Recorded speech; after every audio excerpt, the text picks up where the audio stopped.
There is a time in the night when everything goes silent, too silent.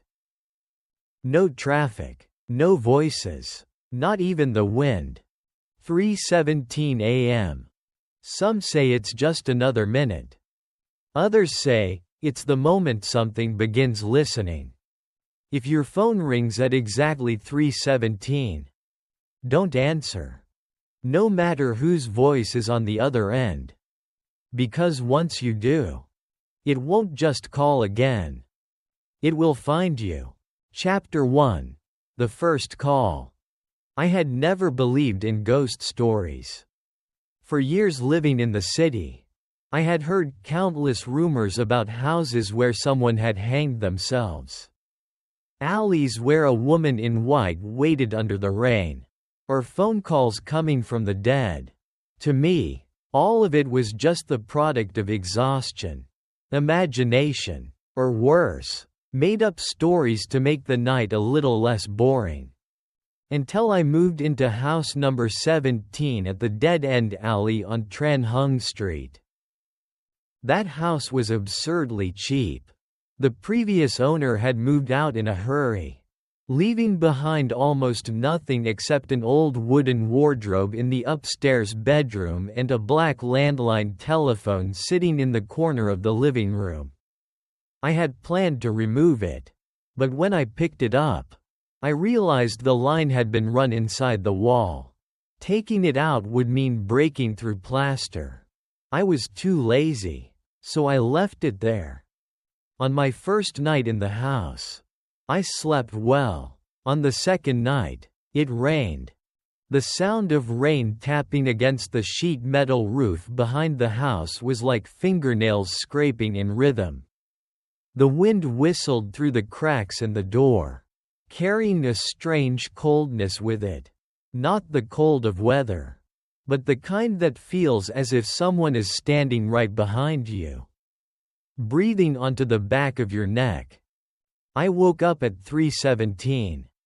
Not because of the cold, not because of the rain, but because the landline was ringing. I lay still for a few seconds, my mind not fully awake. The bell rang through the pitch-black house in short, sharp bursts, dry and metallic, like pieces of iron striking each other. I cursed under my breath. Who would call at this hour? I walked downstairs, barefoot, the soles of my feet touching the icy tiles. The whole living room was dark, with only the sickly yellow streetlight filtering through the bars of the window. Just enough for me to see the black telephone sitting alone on the table. It kept ringing. 1 ring. 2 rings. 3 rings. I reached out and picked up the receiver. Hello? There was no voice on the other end, only a faint crackling sound, like wind moving through an empty room. I frowned. Hello? Who is this? The static stopped. Then a woman's voice rose from the other side, soft as a whisper pressed against my ear. Don't open the door. I froze. What? But the line had already gone dead, leaving only the long, empty tone. I set the receiver down, disturbed, not sure whether I was annoyed at being pranked or unsettled because that voice had sounded too real. Too cold, too close. I turned to look at the front door. The lock was still in place. No one was outside. I let out a dry laugh, telling myself maybe some old friends had found the landline number and decided to mess with me. Then I turned and started back up the stairs. At that exact moment, someone knocked at the door. Knock. Knock. Knock. 3 knocks, slow and even. The blood in my body seemed to freeze solid. I stood on the 3rd step, staring at the wooden door. Outside, the rain was still falling. I could not see through the small glass pane because water clung to it in a cloudy, dirty film. Who's there? I called out. No answer. Then the same 3 knocks came again. Knock. Knock. Knock. This time they sounded closer. Heavier. As though whoever stood outside was not knocking with knuckles, but with something hard. I stepped back down, my heart beginning to race. The warning from the phone call tightened around my chest, and my hand trembled when it touched the door latch. 1 second before opening it, I suddenly remembered the voice. Don't open the door. I hesitated. Silence outside. Only the rain. I pulled aside the curtain next to the glass pane and looked out. There was no one there. The alley in front of the house was empty. Rainwater streamed across the cement in thin currents. The street lamp flickered as if it might go out at any moment. No human shadow. No footsteps. No sound of any vehicle. I stepped back, my throat gone dry. If no one was there, then what had been knocking? That night I never managed to sleep again. I turned on every light in the house and sat on the sofa until morning. My eyes moving from the telephone to the front door again and again. When daylight finally came, the fear of the night before started to feel ridiculous. I even told my coworker, Fong, about it. He laughed so hard he almost choked, saying I was probably just nervous because of the new house. And I believed that too. Until the following night. At 3:17, the telephone rang again. Chapter 2. The Voice in the Night. I was already awake when the ringing began. That night, I had deliberately stayed up. I made coffee, turned on the television, and sat there waiting, determined to prove to myself that everything was just some stupid prank. The wall clock ticked forward minute by minute. 3:16. Ring. The telephone rang the moment the long hand touched the 4. Every hair on my body stood on end. It was no longer a coincidence. I walked slowly toward the table. And for some reason my heart was pounding so hard this time that I could hear it in my ears. The phone rang evenly, patiently, as if it already knew I would pick up. I lifted the receiver. Hello? The crackling came first again. But this time, mixed in with it, there was another sound, like water dripping onto a floor. Drip. Drip. Drip. Then the same woman's voice from the night before spoke again. Have you opened the door yet? I went still. Who are you? Instead of answering, the voice continued, still low and cold. If someone calls your name from outside, don't answer. I took half a step back. What kind of game are you playing? On the other end, I heard a long intake of breath. I could not tell whether it was breathing or a damaged microphone. But it sounded like someone trying hard to hold back sobs. Then the woman whispered, "It knows you picked up." Click. The call ended. At that exact same moment, the lights in the living room went out. The entire house was swallowed by darkness. The television shut off too with a dry click. I stood frozen, still holding the receiver. There was no thunder outside. No sign of a neighborhood blackout. Because the street light outside still shone faintly through the window. Only my house had gone dark. And in that darkness, from outside the front door, someone called my name. Min. I nearly dropped the receiver. It was my mother's voice. Clear, exact, impossible to mistake. Ever since my mother died 3 years ago, I had never forgotten her voice whenever she stood downstairs and called me to come eat. The way the final syllable stretched slightly, low and warm. I had never forgotten. "Min, open the door for me?" My legs felt nailed to the floor. No. No, that was impossible. The voice came again, right outside the door this time. "My son, it's so cold." The skin at the back of my neck tightened as if someone had pressed a blade there. In my head, the warning flashed back. If someone calls your name from outside, don't answer. I clamped my hand over my mouth. Cold sweat poured down my back even though the room was freezing. I did not dare move forward. And I did not dare run. I just stood there in the darkness, listening to my mother's voice pleading on the other side of the door. "Min, I'm in so much pain." A soft scratching sound began on the wood. Scrape. Scrape. Scrape. Like long fingernails dragging over the door. I backed away slowly until my spine hit the wall. My heart was hammering wildly. The voice outside grew weaker, then turned into quiet sobbing, and finally faded until only the scratching remained. Scrape. Scrape. Scrape. I do not know how long it lasted. But suddenly, the electricity came back. The television flashed on with static. The living room lights flickered a few times, then steadied. The sound outside the door vanished completely. I rushed to the curtain and looked through the little glass pane. Still no one there.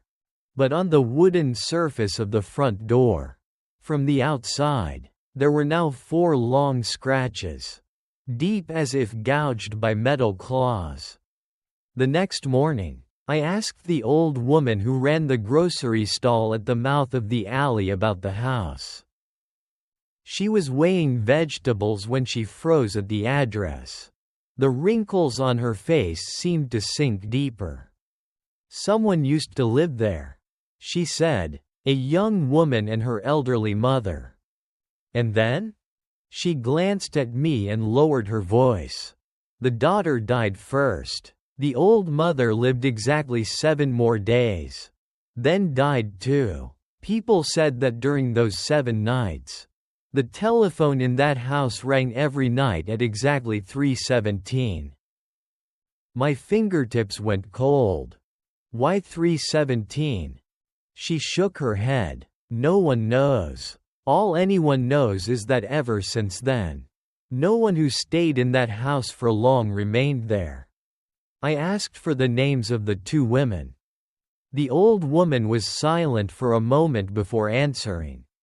The daughter's name was Ha. That night, for the first time, I unplugged the telephone. But at 3:17, it rang anyway. Like and subscribe to Whispering Dark Tales for more chilling ghost stories. Chapter 3. The Wooden Wardrobe Upstairs. A telephone cannot ring without a wire. That was the one thing I was absolutely certain of. And yet, when the ringing echoed through the pitch-dark living room, I felt the last piece of logic in my mind crack apart. I had unplugged it myself.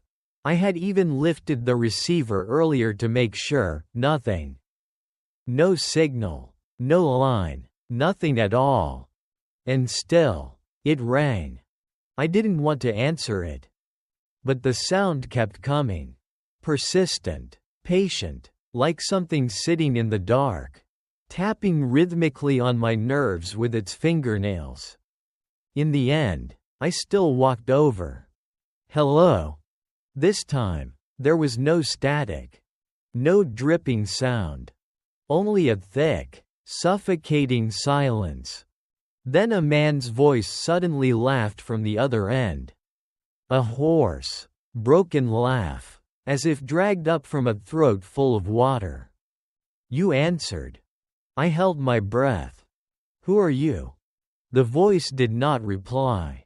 It spoke slowly, each word deliberate. "It's upstairs." Click. The call ended. At the same moment, something crashed loudly from the second floor. Bang! It sounded like a heavy object being shoved over in the bedroom. I snapped my head toward the staircase, every muscle in my body locking. The entire house fell silent, so silent I could hear my own blood rushing in my ears. I didn't want to go up. But if I didn't, my imagination would drive me insane. I grabbed a small fruit knife from the kitchen, turned on my phone flashlight, and climbed the stairs step by step. Each step creaked dryly beneath my feet. The bedroom door upstairs was slightly ajar. A draft of cold air seeped out from within, carrying the smell of damp wood, old dust, and something faintly metallic, like rust soaked in water. I pushed the door open with the tip of the knife. The wooden wardrobe in the corner was open. I clearly remembered locking it earlier because its hinges were loose and made a loud noise whenever opened. But now, both doors stood wide as if someone inside had just pushed them outward. My trembling hand shone the flashlight inside. Empty. Except for a cardboard box sitting at the bottom. I crouched and picked it up. It wasn't locked. Inside were a bundle of old photographs tied with a rubber band, several yellowed letters, and a cloth-bound journal with a deep purple cover. The first photograph showed a young woman, about 25, standing in front of this very house. Her face was thin, eyes large, hair long down her back. On the back of the photo, written in blue ink, the rainy season that year. I swallowed hard. The girl in the photo was the same name the old woman had mentioned. I opened the journal. On the first page, in neat, slightly slanted handwriting. If anyone reads this, please believe me, never answer the phone at 3:17.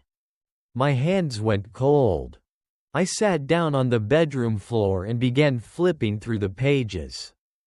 The entries were scattered, dated, but toward the end the handwriting grew increasingly shaky, almost unreadable. July 12. Last night the phone rang at 3:17. I thought it was my mother calling from the hospital. But when I answered, there was only breathing. Then someone called my name outside the door. July 14. Mom says she heard Dad calling from the yard. But Dad is dead. July 16. It has started mimicking voices. July 18. If you answer more than 3 times, it will know how to get inside. The next page was torn halfway. I flipped forward, my heart sinking. July 20. Tonight it said it was inside the house. I was about to continue when behind me, from inside the dark wardrobe, came a soft knocking sound. Knock. Knock. Knock. I spun around, the flashlight beam slicing into the darkness inside the wardrobe. Nothing. But then I noticed something. The back panel of the wardrobe was not a wall. It was a thin wooden board, and along its left edge was a narrow gap, as if there was another hollow space behind it. I reached out, running my fingers along the wood. It felt cold, damp, slightly sticky. My heart pounded so hard it seemed to shake my fingertips. The board was not nailed shut. It was like a hidden door. The moment I touched it, the telephone downstairs began ringing again. Ring. Ring. Ring. The sound echoed up the staircase, drilling straight into my skull. I looked at the wardrobe, at the journal, then toward the stairs below. And then, from behind the wooden panel, Something whispered. A woman's voice. Very faint. Very close. Don't open. I jerked back from the wardrobe, bolted out of the room, and slammed the door shut behind me. For the rest of that night, I sat curled on the staircase, staring down at the telephone that rang endlessly in the living room. I didn't answer it. But upstairs, behind the bedroom door, something kept knocking from inside the wood. Knock. Knock. Knock. Chapter 4. Ha's Journal. The next morning, I took a day off work. I told the company I had a fever. In reality, my hands were ice cold. My head throbbed, and my eyes burned from a sleepless night. I locked the upstairs bedroom, carried Ha's journal downstairs, sat at the dining table in broad daylight, pulled all the curtains open, and only then did I dare continue reading. The handwriting grew more chaotic the further I went. July 21st. It can't come in if we stay silent. But Mom answered it. July 22nd. Mom says she heard my voice calling from the back door while I was upstairs. July 23rd. I saw it in the living room mirror. It has no face. July 24th. 3:17 is when it died. I stopped. I flipped the page, but the ink had smeared into dark stains, as if soaked by water or blood. Piecing together what I could, I read fragments. Called me outside, rainy night, phone ringing. Mom told me not to go, but the voice said there was an accident. I turned more pages. July 26th. It's not the caller. It borrows voices. July 27th. When I opened the door, there was no one outside, but it had been behind me all along. Sweat dampened the edges of the paper. July 28th. I saw it for the first time. It's very tall. Its arms are too long. Its neck is bent like it's broken. It has no eyes, only two black holes like they were burned out.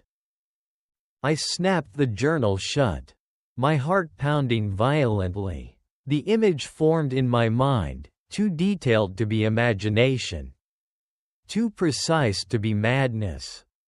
But what chilled me most was the last intact page. July 31st. If anyone moves in after me, do not look for the room behind the wardrobe. It wants someone else to open it. I looked up at the staircase. The room behind the wardrobe. I remembered the thin wooden panel from last night. So there really was something behind it. I told myself I wouldn't go up there again.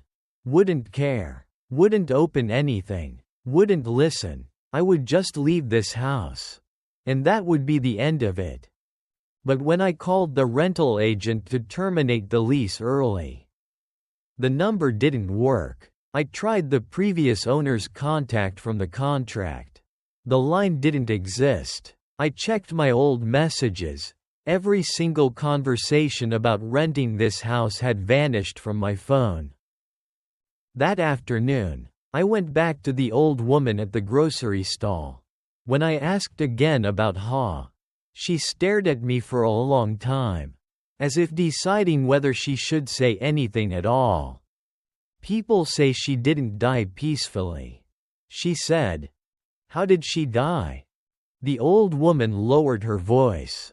Fell down the stairs. I frowned, but the journal said she went outside in the rain. The old woman looked at me sharply.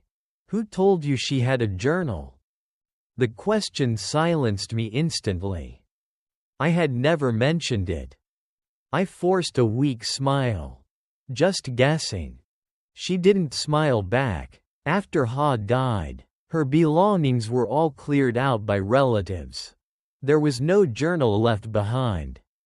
A gust of wind swept through the alley. making the overhead wires hum faintly. The old woman pulled her thin shawl tighter and whispered, "Some things in that house weren't left by the living." I got home at dusk. From outside the gate, I could already see that the upstairs bedroom door was open. I clearly remembered locking it that morning. When I stepped inside, the room was empty. But the wooden wardrobe had been dragged away from its original position, exposing a section of wall behind it. And on the hidden wooden panel, someone had written in dark red, jagged letters, "Open it." Like and subscribe to Whispering Dark Tales for more chilling ghost stories. Chapter 5. The Room Behind the Wardrobe. I stood in front of that wooden panel for nearly 10 minutes.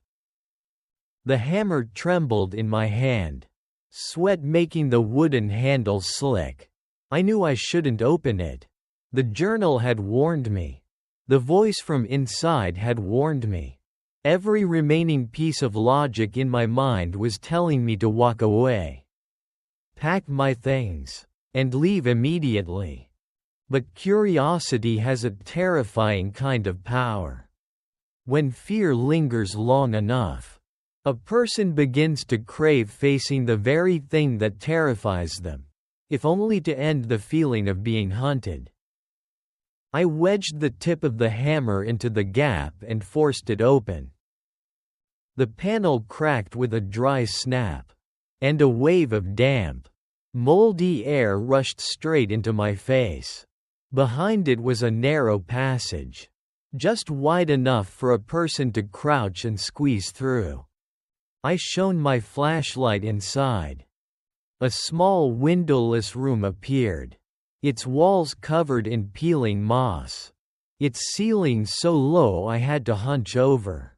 In the center sat a small table, and on it was another landline telephone, identical to the one downstairs. Except this one was coated in dust and cobwebs. Beside it lay a photo frame, face down. I stepped inside. The wooden floor creaked beneath my feet. The air was unnaturally cold, like being underground. My flashlight swept across the corners and stopped at the walls. They were covered in scratches. Not one or two, but hundreds.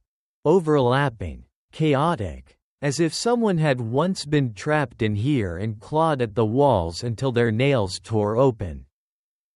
I crouched and picked up the photo frame. The picture inside was not a family portrait. It showed a man in his 50s, wearing a white shirt, sitting beside Haw and her mother. All three were smiling. But the man's face had been violently scratched out, gouged with something sharp until only two dark holes remained where his eyes should have been.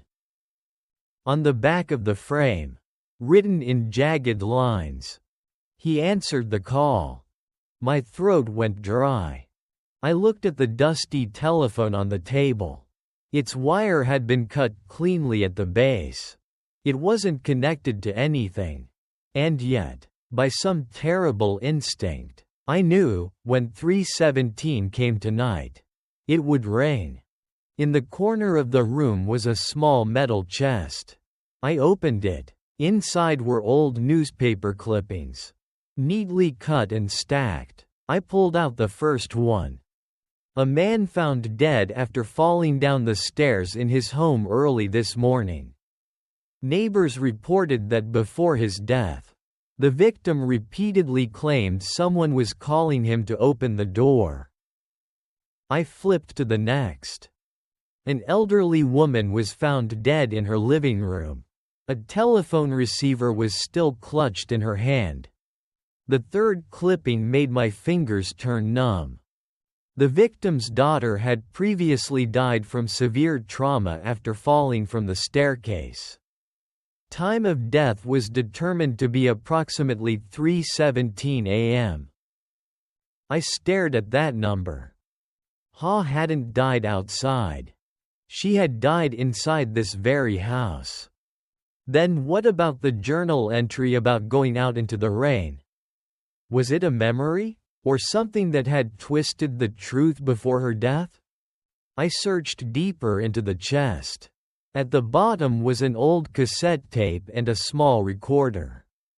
Yellowed with age, somehow, it still had power. I pressed play. At first, only static. Then a female voice came through. Ha's voice.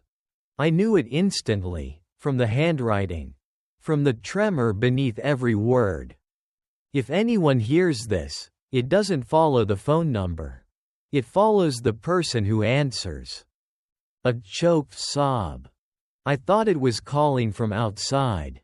I thought the accident was real. But no, it was at the top of the stairs. It used my father's voice, then my own.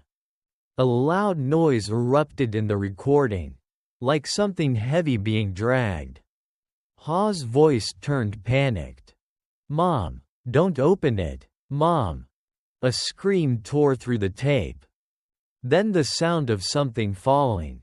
Impact. Silence. The static returned for a few seconds. And then, a man's voice, hoarse and wet, spoke directly from the recorder in my hand. "Can you hear me?" I threw the recorder to the floor. At the same moment, the wardrobe doors outside slammed shut. Bang! Darkness from the bedroom poured into the narrow passage behind me. I turned to run, but as I crawled halfway out, something grabbed my ankle. I fell hard, the flashlight flying from my hand, its beam spinning wildly across the ceiling. In that flickering chaos, I saw it. Under the small table in the hidden room. A body. No, not a body. It was too long, its limbs bent at impossible angles. Its neck twisted sideways, as if snapped, its face tilted upward toward me. It had no eyes. Only two empty black holes. And it was smiling. I screamed, kicking my leg free from its icy grip and scrambling out of the passage. I grabbed the hammer and slammed the wooden panel back into place, shoving the wardrobe against it, blocking it with anything I could find, all while shaking uncontrollably. That night, I didn't wait for 3:17. I decided to leave. But the moment I opened the front door, I saw someone standing under the rain on the porch, facing away from me, wearing my clothes. Chapter 6. The one standing outside. I slammed the door shut the instant I saw that familiar back. In that brief second, I recognized the gray t-shirt the figure was wearing. It was mine. The one I had hung in the bathroom that morning. There was no way anyone could have taken it without me noticing. No way a stranger could be standing right outside my porch, facing away, dressed exactly like me, as if he had just walked out of my own house. I stepped back from the door, my legs going weak, a chill spread from the back of my neck down my spine. The house fell into a suffocating silence. No television, no sounds from the alley. Only the rain tapping against the roof like thousands of tiny fingers. Then the knocking came again. Knock. Knock. Knock. Exactly 3 times. I stood several meters away from the door, gripping the kitchen knife so tightly it hurt. "Min," a voice called from outside. It was my voice. Every tone, every rhythm, even the slight breath at the end of sentences when I was tired. Perfect. Open the door. I clenched my teeth, refusing to answer. "Have you forgotten me?" My voice outside let out a low chuckle. "I'm the one who belongs inside the house." The laughter stretched and warped, like a cassette tape being chewed and dragged. I ran upstairs, locked myself in the bedroom at the end of the hallway, shoved furniture against the door, turned off all the lights, and sat with my back pressed against the wall, listening to the rain grow heavier. I didn't know how long I had been sitting there when the telephone downstairs began to ring. The clock on my phone read 3:17. Ring. Ring. Ring. But this time, there was another ringing too. From behind the wall, the hidden room behind the wardrobe. 2 phones ringing at once. One below. One behind the wall. The sounds overlapped, echoing like 2 creatures calling to each other in the dark. I covered my ears, squeezing my eyes shut. But I couldn't block out the voice. Men. This time, it was my younger sister. She was studying in Da Nang. Just that morning she had texted me, asking if I had gotten used to the new house yet. And now, in the middle of the night, right outside my bedroom door, she was calling me in the exact same childish tone from years ago. Big brother, open the door. I'm cold. I didn't realize I was crying until tears blurred my vision.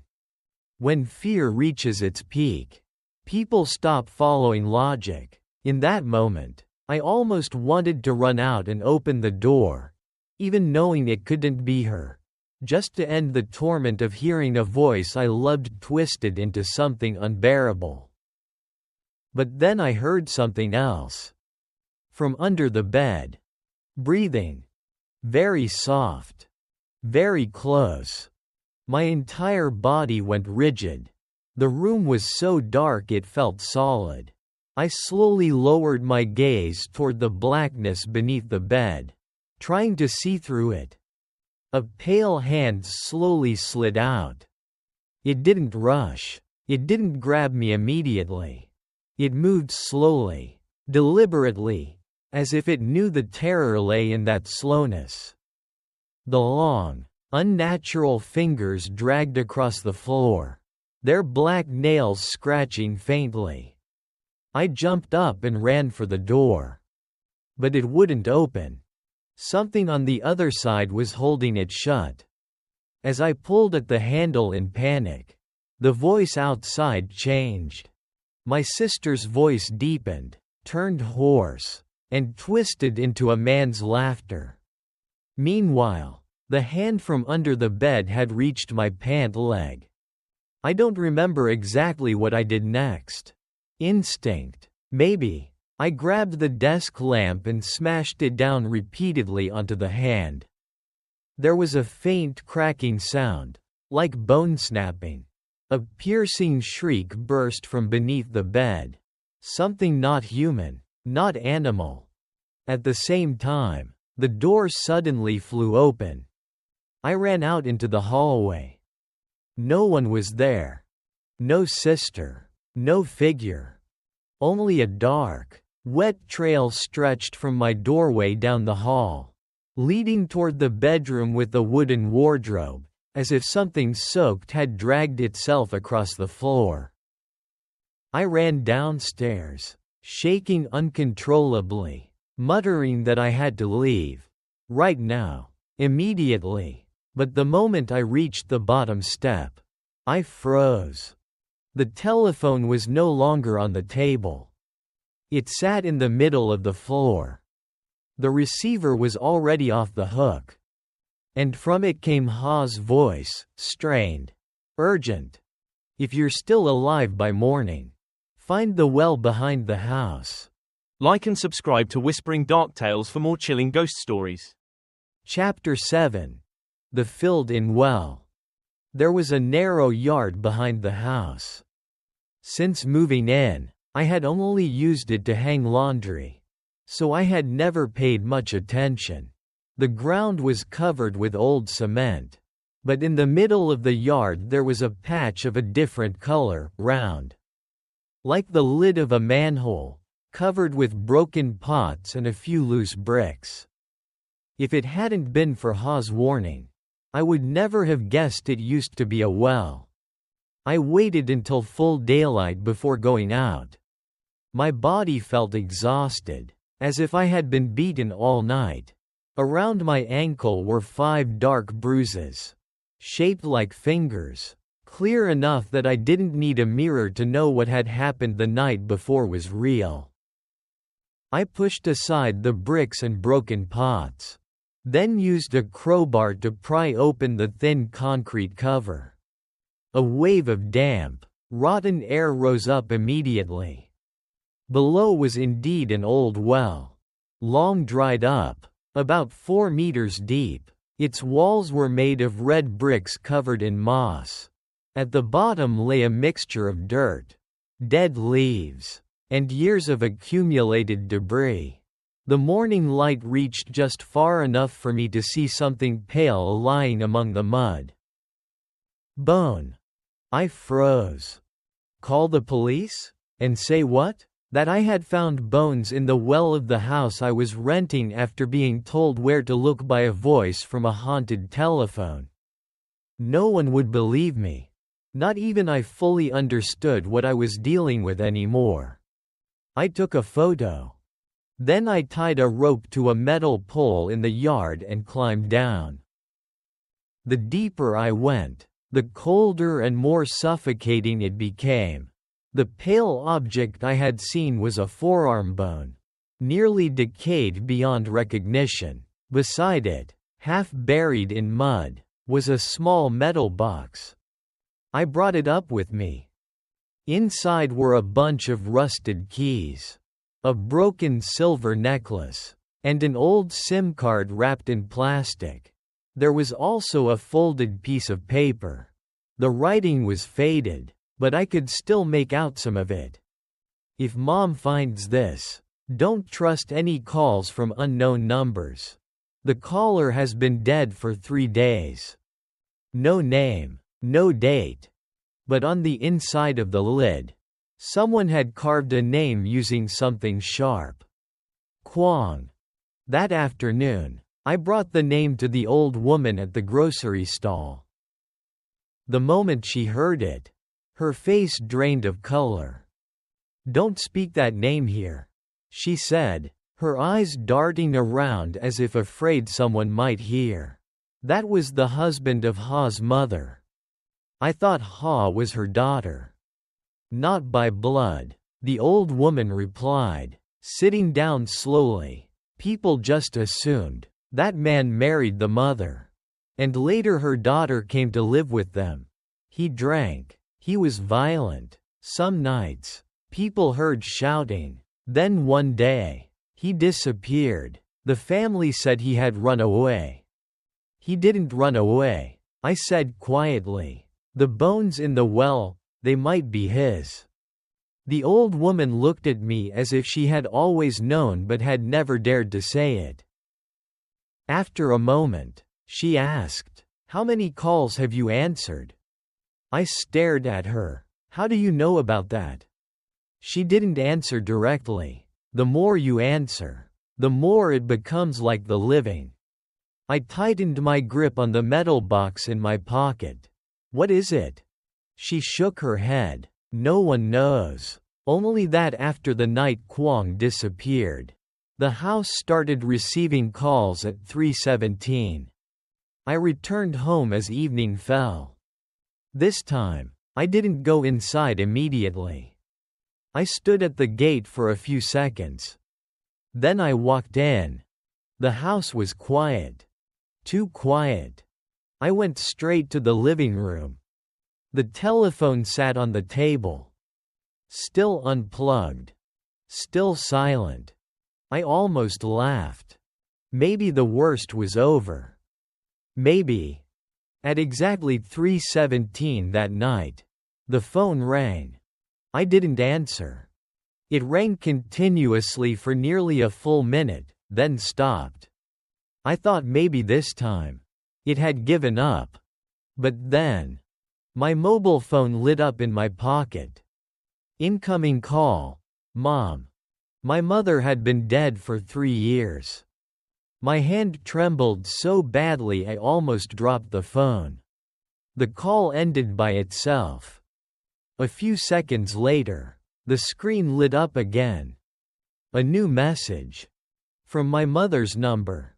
It's standing right behind you. Chapter 8. Standing behind me. I didn't turn around immediately. For years, I had read horror stories, watched horror films, and always thought people were stupid for turning around the moment they knew something was behind them. Now that I was the one in that situation, I understood, not turning around was far harder. The back of my neck went ice cold. I sat on the sofa, staring at the glowing screen in my hand. The message was still there. It couldn't be fake. It couldn't be my imagination. I could clearly hear something breathing behind me. Slow. Deep. Wet. Its cold breath brushed against the top of my head. I tightened my grip on the kitchen knife, suddenly jumped forward, then spun around. Nothing. The living room was empty. The door was locked. The windows were shut. Only the landline sat quietly on the table, as if it had never rung. But on the black, glassy surface of the turned-off TV, I saw a reflection. A tall, distorted figure standing directly behind where I had been sitting. I flinched and whipped around again. Nothing. When I looked back at the TV, the reflection was gone. I couldn't take it anymore. I grabbed my things, shoved them into a backpack, and rushed toward the door, determined to leave the house immediately, even if it was the middle of the night. But the moment I reached for the lock, click, a sound from the other side, as if someone was unlocking the door from outside. I stepped back. The handle slowly turned. The door opened. A man walked in. He wore a white shirt and dark trousers, soaked as if he had been standing in the rain for hours. His hair clung to his forehead.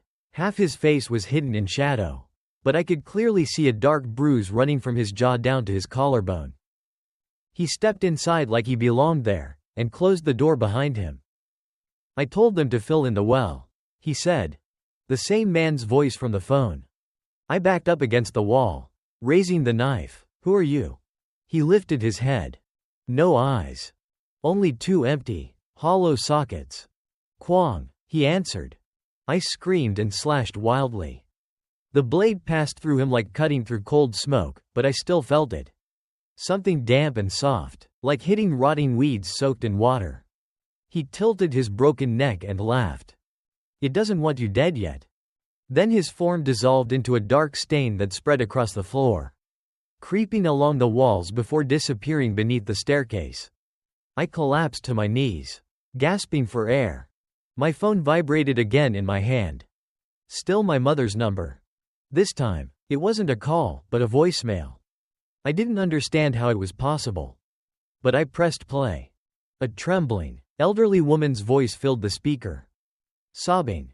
Then, weak and shaking. Don't go down, don't answer the phone, don't. A loud crash cut her off. Then a man shouting something unintelligible. The sound of something dragging. Running footsteps. A fall. And then, a sound I would never forget for the rest of my life. A human body slamming down a staircase from above. The voicemail ended.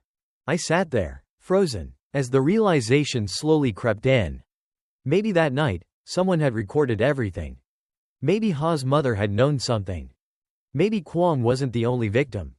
And worst of all, whatever was in this house didn't just mimic the voices of the dead. It could use their final moments to lure the living. Near dawn, when the rain had stopped, I gathered what little courage I had left and went upstairs again, to the bedroom with the wardrobe. I wanted to tear it open, destroy the hidden room, burn everything inside. But the moment I opened the door, something was lying on the floor. A photograph. Of me. It was taken from very close. I was asleep on the sofa downstairs. And behind me, a shadow was leaning in close to my face. Like and subscribe to Whispering Dark Tales for more chilling ghost stories. Chapter 9. The photograph taken while I slept. I checked my phone. There was no photo like that stored anywhere. The print itself looked new. its edges slightly curled as if it had only just been developed. The back was blank, no date, no note, nothing. I stared at the shadow behind me in the picture. It wasn't clear, slightly blurred as if it had moved during the shot. But there was no mistaking it, the crooked neck. The unnaturally long arms braced against the back of the sofa. It had been very close to me. Maybe for many nights. Maybe since the moment I moved in. In the corner of the photo, reflected faintly on the glass window, was the wall clock. 3:17. A horrifying thought formed in my mind. If it had been able to get that close without me knowing. Then every time I woke up to the ringing phone, I might not have been waking up alone. I had begun to lose track of day and night. My body ran a low fever. My eyes burned constantly, but my mind stayed alert in a sick, unnatural way. I started writing everything down, every sound, every call, every object that moved, just like Ha had done. Maybe because I was afraid that if I didn't, I would eventually convince myself none of this was real. That afternoon, my younger sister video called me. I answered immediately, almost crying with relief when I saw her face, alive, normal, untouched by any of this. "What's wrong with you?" she asked. "You look like you haven't slept in weeks." I didn't know how much to tell her. In the end, I only said I had rented a bad place and would move out soon. She snorted, saying I should have listened and not gone for something so cheap. Then, mid-conversation, she frowned. "Do you have someone there?" I froze. "No. Behind you." I turned around instantly. Nothing. Just the wall. When I looked back at the screen, her face had gone pale. "Something just peeked out behind your shoulder," she whispered. "I thought you were joking." I ended the call immediately. That night, I refused to stay in the house alone. I called Fong, making up an excuse about possible theft in the area. He laughed at first, but eventually came over. Having another person there made the house feel less suffocating. Fong didn't believe in anything supernatural. He even picked up the landline, shook it, and joked, "If it rings tonight, I'll answer it myself." I shouted at him not to touch it. He looked at me like I'd lost my mind. We stayed in the living room until late, turning on every light, drinking beer, trying to make the house feel normal. Around 3 a.m., Fong started getting sleepy and stretched out on the sofa. I sat on the floor beside him, hugging my knees, staring at the wall clock. 3:16. 3:17. The phone rang. Rang. Both of us flinched. Fong sat up, squinting at me with a half-smile. "You timed this, didn't you?" I didn't answer. The phone rang again. Fong stood up and walked toward it. "Don't pick it up," I shouted. Too late. He lifted the receiver. "Hello?" I saw his expression change almost instantly. "Who is this?" He paused, listening. Then his brows tightened. "Dad? What are you saying?" My blood turned cold. Fong turned to me, confused. "It's my dad." Hang up. But it was too late. From outside the front door. Knock. Knock. Knock. Fong froze. "Why?"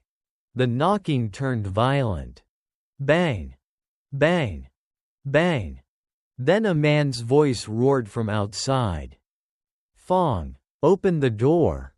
I rushed forward, snatched the receiver from his hand, and threw it to the ground. Fong's face went pale. "That's impossible. My dad's in the hospital. The voice outside roared again. Fong. He started walking toward the door. I grabbed his arm. Don't open it. But he shook me off, breathing heavily like he was sleepwalking. It's my dad, he's calling me. The pounding grew louder. The door shook violently, as if it would break apart any second. I yanked him back just as the latch snapped open. The door flew wide. No one there. Only rainwater pouring into the house. And on the ground, a trail of black footprints leading inside. Chapter 10. The one who walked into the house. The footprints began outside the porch and crossed straight over the threshold. They didn't look like normal human footprints. They were too long, too narrow. The tips of the toes sharp like claws.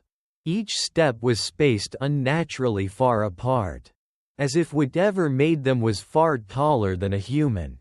The black liquid left behind carried a faint, metallic stench, like water that had sat in a well for years. Fong stood frozen. I grabbed his arm and pulled him back toward the stairs.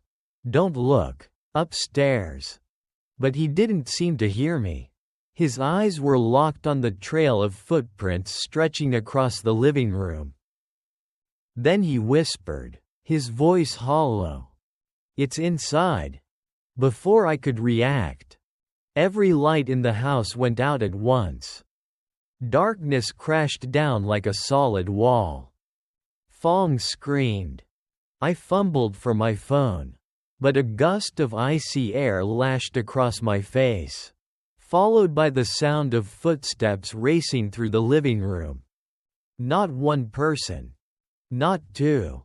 It sounded like dozens of wet feet running in circles around us. Giggling in the dark. A hand slammed hard onto my shoulder from behind. I spun and slashed wildly with the knife. A sharp hiss, then nothing. Min, Fong screamed somewhere in the darkness. It's grabbing my leg. I switched on my phone's flashlight. The beam swept across the room. And froze. Under the dining table. A man's head was sticking out. No. Not a man. Just a head. Its face was crushed. Its eyes hollow. Its mouth stretched impossibly wide. It had no body. Just a head. And it was biting onto Fong's pant leg. Then, in his father's voice, it spoke. My good son. I lunged forward and stabbed. The head vanished just before the blade struck, leaving behind only a smear of black liquid. Fong collapsed, and I dragged him toward the staircase. We barely made it halfway up when the telephone downstairs began ringing again. Ring. One phone. Ring. Then the second. The hidden phone behind the wardrobe joined in. Two ringing tones, overlapping, shrill enough to split my skull. Fong clutched his head, pale as death. Tell me the truth, what the hell is in this house? I had no choice. I told him everything, the journal, the well, Kwong, the calls at 3:17. The more he listened, the emptier his face became. No more laughing, no more disbelief, just terror. Then, from downstairs, a woman's voice called. Fong. His entire body trembled. It was his mother. Mom? He whispered. His mother had died years ago. It's not her, I said.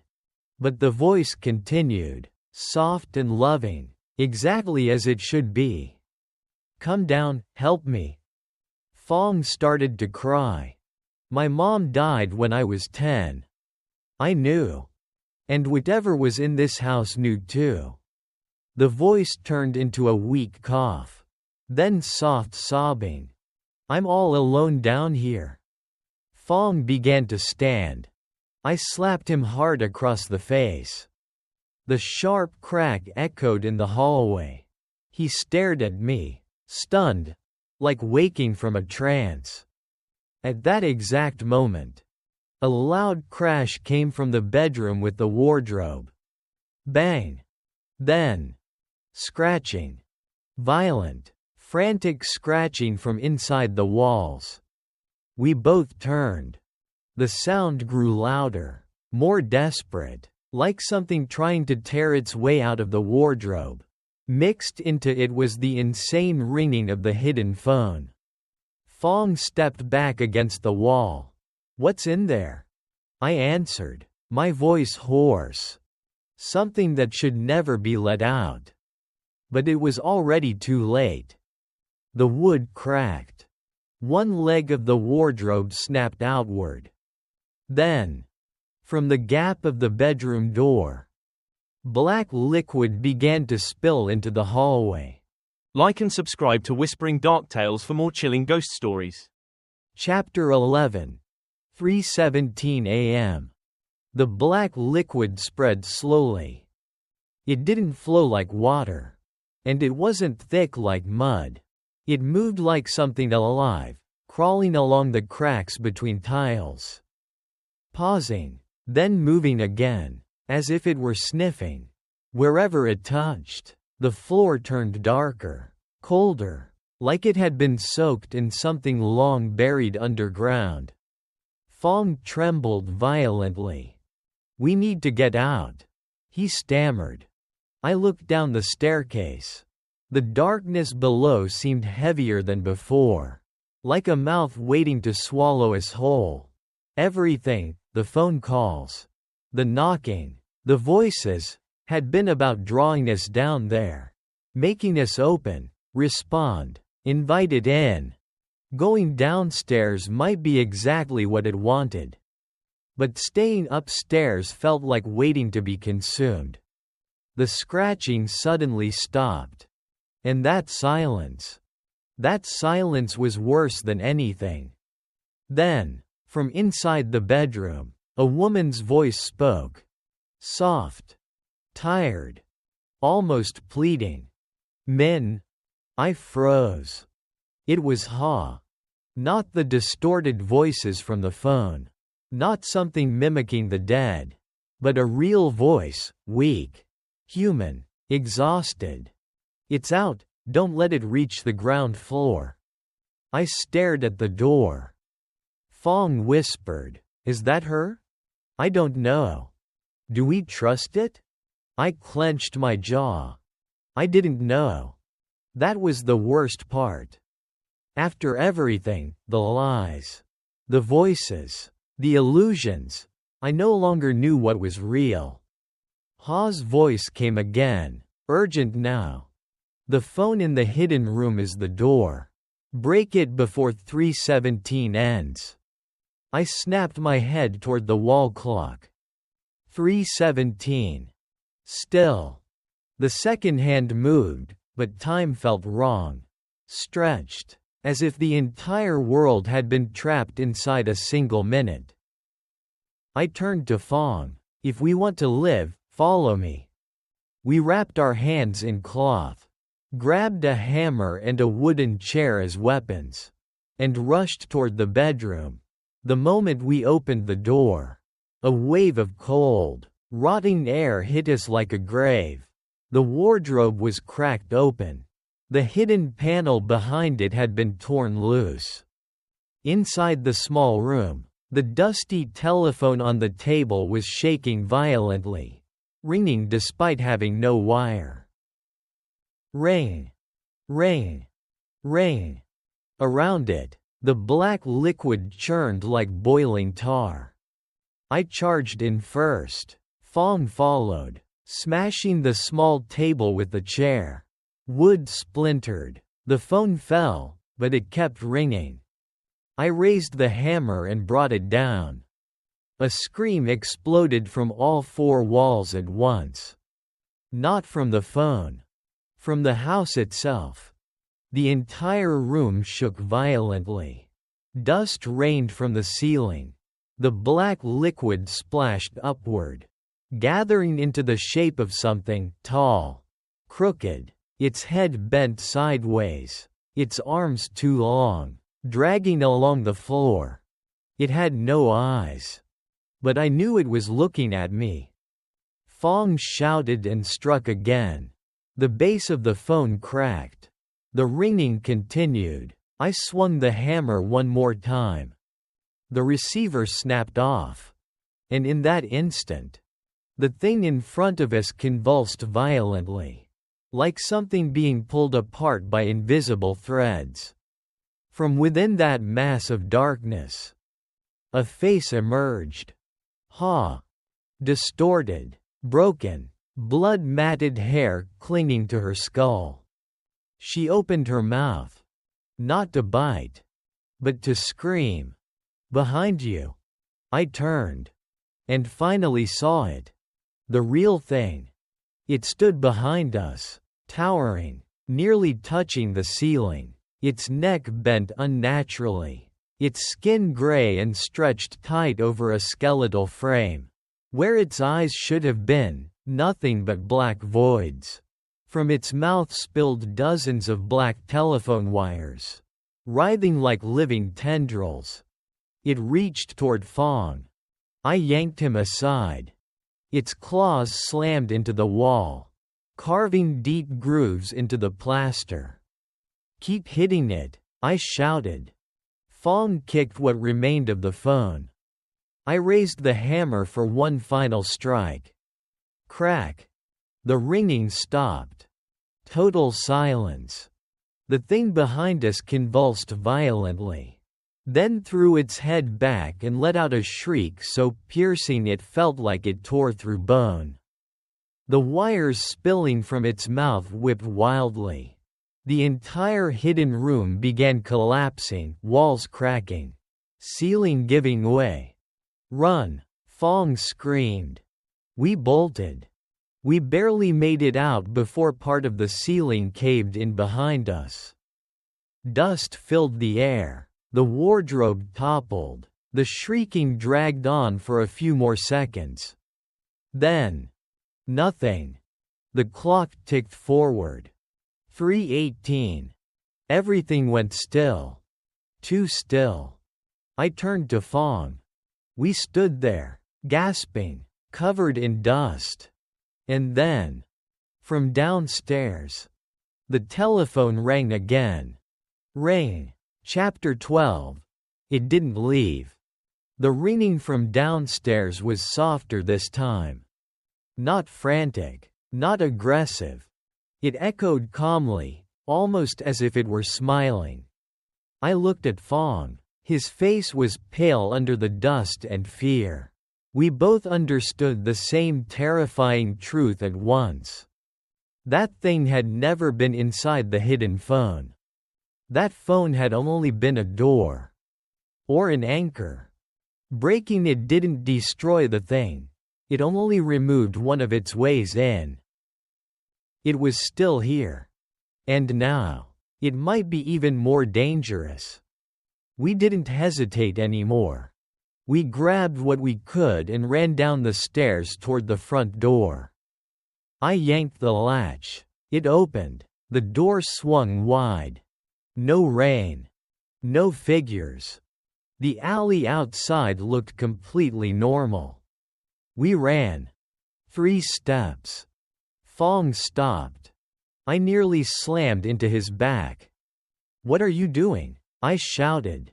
He stood frozen, staring to the left side of the alley, where the yellow street lamp flickered weakly. Under it stood an old woman. Her back hunched, her clothes dull brown, her white hair clung to her head, her hands folded in front of her chest, her face tilted downward so I couldn't see it clearly. "My grandmother," Fong whispered. Cold flooded my body. His grandmother had been dead for years. "Don't." I grabbed him. "That's not her." But he didn't listen. He pushed my hand away and stepped forward. "Grandma." The old woman lifted her face. "No eyes." I screamed and dragged Fong backward. At that exact moment, the entire alley went dark. The houses on both sides vanished, swallowed by blackness. The street lamp went out. The ground beneath our feet softened, like wet earth. We were no longer outside. We were back inside the living room of house number 17. The front door stood behind us, closed. I spun around, my mind collapsing under the impossibility of it. Had we never left? Had we left and been dragged back? I didn't know anymore. From the wall, the clock, 3:17. Still. The second hand twitched, but never moved forward. We were trapped inside that minute. The telephone on the table trembled, then lifted its receiver by itself. A weak, trembling old woman's voice filled the room. "If anyone is listening, burn the house. Ha's mother. Don't let it have a place to stay. It needs memories, voices, people who answer." Kwong brought it home. Ha opened the door. I answered. I let it stay. She broke down into sobs. It's not in the walls, it's in the moment when people trust familiar voices more than their own eyes. I swallowed hard. Fong cursed under his breath. "Do you have gasoline?" "Yes." A small container, used for the grass cutter, was still in the storage room behind the house. We looked at each other. We both knew. But before either of us could move, the staircase creaked. Someone was coming down. It was me. Not someone who looked like me, but me. Same face, same body, same clothes, even the small tear on my sleeve. It walked down slowly, smiling crookedly. Only the eyes were wrong. Completely black. Fong froze. The thing that looked like me stared straight at him. Then, in my voice, it said, "Min is upstairs." Before I could react, from behind me, from the top of the stairs, another voice.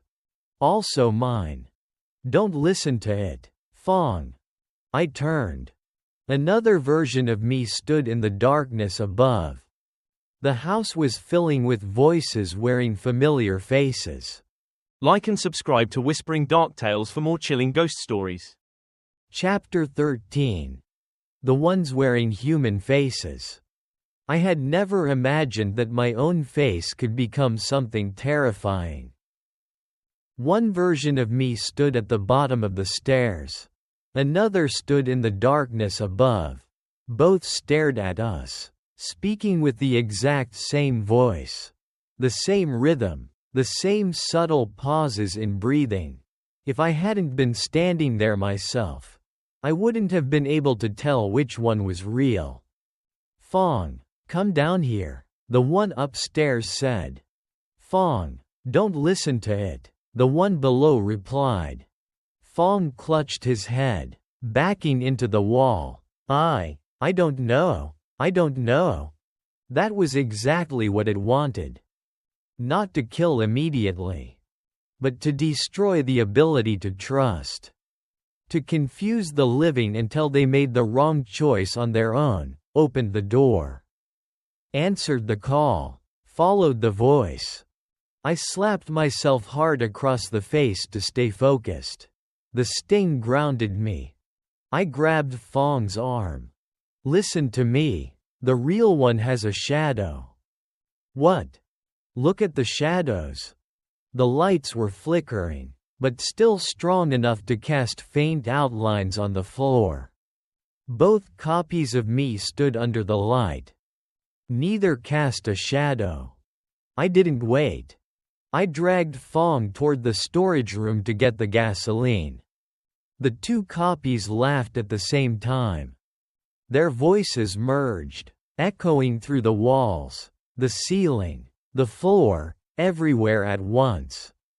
From the staircase, from the kitchen, from the telephone, from behind us, from inside our heads.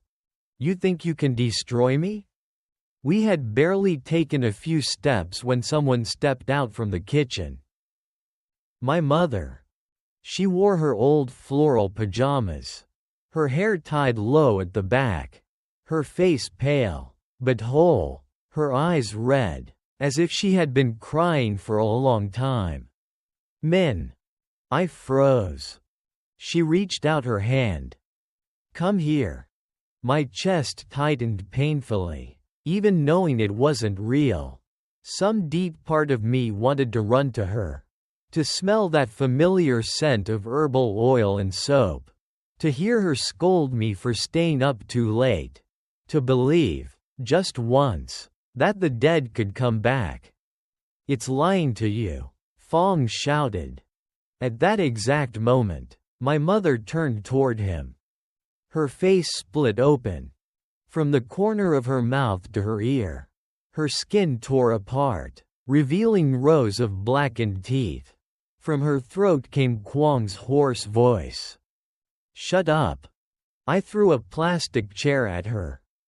The figure dissolved into black liquid, splashing against the wall. We ran into the storage room and grabbed the gasoline. But when we turned back, the exit was blocked. Not by objects. By someone standing there. Unlike the other illusions, she wasn't whole. Her head tilted unnaturally. Her hair covered half her face. One shoulder hung lower than the other. A deep wound cut across her forehead, dark with dried blood. But her eyes, they were real. They had whites. They had fear. They had pain. Are you real or not? I asked, my voice barely a whisper. She looked at me quickly, then glanced toward the wall behind me. It can't take full form in fire, she said softly, but burning the house isn't enough. You have to burn where it first heard. Where? Under the stairs. Fong and I exchanged a look. Ha stepped back. Hurry, it's about to change voices again. The moment she finished speaking, her face twitched. Her mouth opened. And my sister's voice came out. Big brother. I grabbed Fong and ran. We rushed to the underside of the staircase. There was a section of wall. Uneven, covered in layers of old paint. I kicked it hard. The plaster cracked, revealing a small hidden cavity. Inside, an old telephone junction box. Copper wires tangled around something dark. I reached in and pulled it out. A shriveled piece of umbilical cord, wrapped with strands of long hair, tied together with red thread. And a piece of paper, stained dark, with a phone number written in what looked like dried blood. Fong gagged. Burn it. I twisted open the gasoline cap. At that exact moment, the entire house began to shake violently. The walls cracked. The phones rang wildly. From upstairs, from the kitchen, from behind the walls, from the front door, from beneath our feet. Voices. Dozens of voices. Men. Fong. Open the door. Answer me. Look at me. I poured gasoline over the thing in my hand. Over the floor. Over the walls. Fong flicked the lighter. And just as the flame caught, the real thing finally emerged from the darkness. Chapter 14. The thing in the fire. It didn't step out. It crawled. From the ceiling, from the cracks in the walls, from the mouth of the telephone, from the shadows under furniture, blackness seeped out from every dark corner of the house, gathering into a single form in the middle of the living room. When it rose, it nearly touched the ceiling. But it didn't stand like a human. It moved on both arms and legs, like something between a man and a spider. Its neck hung broken to one side, its head dangling unnaturally. Its skin was gray, stretched tight over an elongated frame. Its mouth hung open, and from within it spilled a mass of black telephone wires, writhing like living organs. Its eyes, or where they should have been, were empty voids that swallowed light. It stopped in the center of the room. Then it spoke, not with one voice, but with many. My mother's voice, my sister's voice, Fong's father, the old woman, Ha, Kwang, and my own. You think you can destroy me? The fire beneath the staircase surged, catching the gasoline, licking up the walls, spreading fast across the old wood. Smoke filled the air. The house began to burn. But it didn't retreat. It only tilted its head, watching the flames like they amused it. Then it began crawling toward me. Fong swung a wooden chair at it. The chair passed halfway through its body, as if striking something soft and formless. But it forced the thing to shift slightly. I grabbed a metal rod and struck at the writhing wires in its mouth. A scream burst out, sharp enough to rattle the windows. It turned to me instantly. Faster than anything human. Its long arm shot forward and wrapped around my throat. The cold. It wasn't like ice. It was the cold of a morgue. Of soil deep underground. Of a night where nothing lives. It lifted me off the ground. I kicked uselessly, unable to breathe. Its faceless head leaned close to mine. And then, inside my skull, the ringing began. Not outside. Inside. Ring. Ring. Ring. With each ring, memories tore open. My mother cooking in the kitchen. My sister crying on her first day of school. Holding my mother's hand in the hospital for the last time. Each memory twisted. A voice whispering into each one. Answer me. I understood. It didn't just mimic voices. It fed on what we loved most. Then used it to open the door. Through the haze, I saw Ha standing behind it, at the foot of the staircase, framed by fire and smoke. She wasn't distorted anymore. Just pale. Sad. She met my eyes, placed a finger over her lips. Then pointed downward, to the thing's lower body. There, within the shifting mass, something small pulsed, like a heart. With the last strength I had, I swung the metal rod and drove it into that spot. The thing shrieked. Not one voice. Hundreds. It flung me against the wall. I collapsed, gasping. Fong rushed in and kicked the same spot. From the wound, it didn't bleed. Instead, objects poured out. Cassette tapes. Burnt SIM cards. Old photographs. Broken voice recordings. Locks of hair. Fingernails. Fragments of memories. The fire caught them. And this time, it panicked. It recoiled, scratched at the walls, climbed the ceiling, smashed against the windows, trying to escape. Everywhere it moved, The fire followed. "It's dying," Fong shouted. But Ha shook her head. She pointed upstairs. I looked. The bedroom with the wardrobe was untouched by the flames. A pocket of darkness. A hole in the fire. That's where it was trying to go. If it reached it, it might survive. I grabbed the remaining gasoline, ignoring the burning pain in my arm, and ran upstairs. The thing saw me. It abandoned Fong and lunged after me, its twisted body slamming against the burning staircase. Behind it, Fong struck wildly, trying to slow it down. I burst into the bedroom, tore the broken wardrobe aside, and poured gasoline into the hidden passage. Just as its shadow reached the doorway, I threw the lighter. The fire exploded. The thing collided with the flames. And for the first time, it truly screamed. The sound stretched, like a telephone line pulled too tight.